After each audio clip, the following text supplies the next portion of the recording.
dur de se replonger, même 10 ans après, dans cette terrible journée du mardi 11 septembre 2001. Ça me paraît tellement irréel, rien que de voir tous les travaux. Comme des milliers de New-Yorkais, Victoria est dans la tour nord, au 63e étage, lorsqu'à 8h46, un Boeing 747 s'écrase 30 étages plus haut. J'ai entendu cet énorme bruit et tout d'un coup, la tour a commencé à vaciller d'un côté à l'autre. Les gens autour de moi se sont mis à courir, ils hurlaient, ils pleuraient.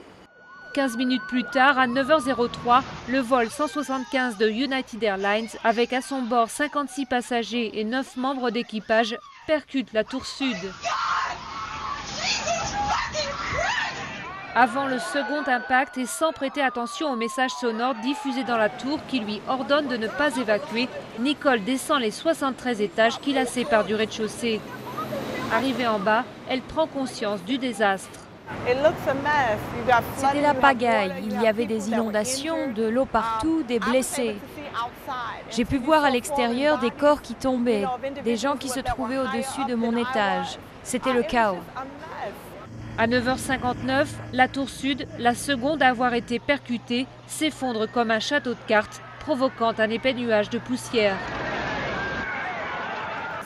Maggie vient tout juste d'en réchapper. Elle n'en croit pas ses yeux. Elle s'est écroulée comme ça. Et en voyant cela, je suis restée bouche bée. Je n'ai pas réalisé que j'allais être rattrapée par une avalanche de cendres et de verre. Il n'aura fallu que 102 minutes pour faire disparaître les deux tours. À 10h28, la tour nord s'effondre elle aussi.